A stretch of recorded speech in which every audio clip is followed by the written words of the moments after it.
Unlike the Great Wall of Text that most Genshin Impact characters have that spells out their lore, those in Star Rail have much shorter life stories. This doesn't mean that they are not as interesting though. Each of the characters that we've met actually have an interesting backstory or quirk that may not appear so obvious throughout the course of the main story. So in this video, I'm going to share with you one interesting lore fact about each of the 4-star characters in Honkai Star Rail. Before we dive into that, if you want to see more Honkai Star Rail content, do consider subscribing to the channel. Let's start off this list in alphabetical order and begin with the best security lead, Arland. Arland is the head of security on the Herta space station, and it's his job to keep the researchers safe. What you might not know is that the space station occasionally has a peppy finding contest, Asta's dog. And in the 9 times they've had this competition, Arland has won all 9 times. Basically, he is a peppy radar. Alongside Arland is Asta, who is the lead researcher on Herta space station. She appears as a very down-to-earth and capable leader, as well as a scientist, but she actually comes from an incredibly wealthy family. In fact, her family is so insanely rich that on her birthday, when she expressed interest in astronomy, her parents offered to purchase her a planet or two just so she could name them. Talk about insane purchasing power. Next up, we have Dan Heng, which by this point, I'm sure you know more than enough about him and his magical dragon heritage. But just to include something, Dan Heng is considered to be both the guardian of the Astral Express and its archivist. Herta is the owner of, the Herta space station and the 83rd member of the Genius Society.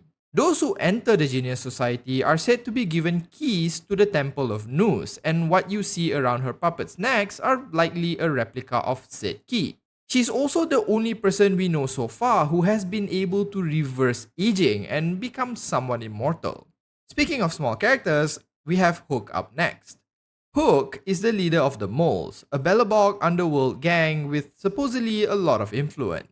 While she looks tough and scary on the outside, Hook used to have a teddy bear she called Junjun that Natasha made for her and she wasn't able to sleep without it. Though nowadays, if you asked her, she'd say she doesn't need it anymore. Yeah, sure Hook.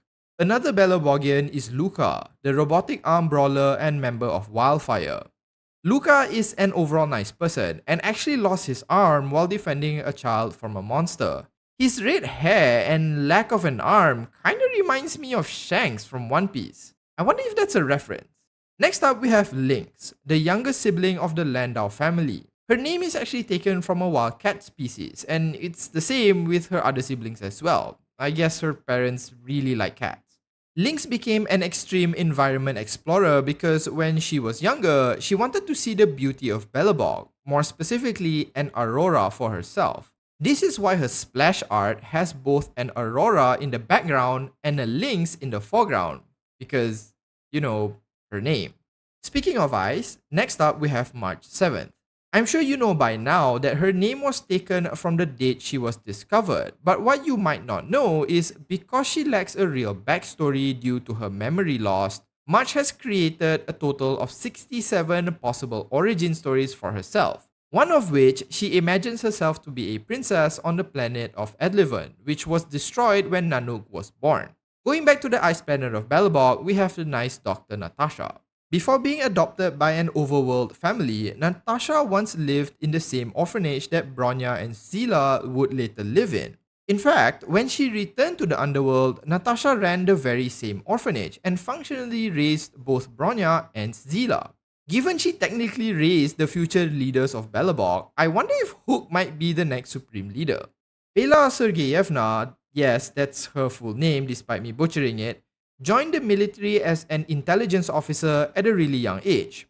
But what's more important is not her intellect, but the fact that she plays in a band, writes fanfiction in her free time, and was responsible for drawing the wanted posters of the Nameless. The nice ones. While Pela is hardworking, Qingque is the opposite.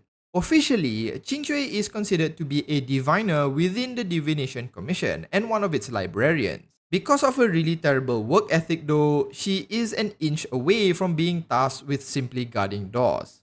Sampo is likely the most mysterious person on this list and has very recently been confirmed to be a masked fool, a group that follows the Eon of Elation. We aren't quite sure the type of person he really is at the moment, and it's very likely he will play a big role in the future. This isn't really a lore fact, but in the spirit of Sampo, if you want more on him, it'll have to come at a hefty price. Surval is the eldest daughter of the Landau siblings and arguably the smartest. At a young age, she was already a researcher studying the Stellaron and has a PhD in geomero energy engineering. On the opposite end of the spectrum in terms of education, we have Xiang. Xiang appears as a relatively good-natured person with a really strong sense of justice. She is an adept martial artist, having trained with her parents from a very young age.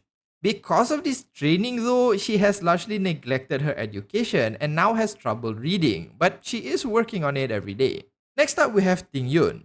I found it a bit hard to include a fact about her because the Ting Yun we knew may not actually be the real one, so let's just hope we find out what happened to the real one. But just to be fair, Ting Yun often gets massages from Bai Lu, and according to the healer, she can withstand some of Bai Lu's more intense methods. Last and certainly not least, we have Yukong. Before accepting a leadership position in the Skyfaring Commission, Yukong was a very well-known pilot. People knew her as the Starfire Fox, which may be a reference to the Star Fox games given her expert piloting abilities. While she does carry out her duties expertly, every so often she yearns to fly in the sky once more, free and unencumbered. But that's as much as we know about Yukong herself. And that's one fact for each of the 4-star characters we currently have. If you know of any interesting facts about any one of these characters, go ahead and share them in the comments below. If you enjoyed watching this video, do consider liking and subscribing to the channel. Thanks so much for watching, I'll see you in the next one, and as usual, have a nice day.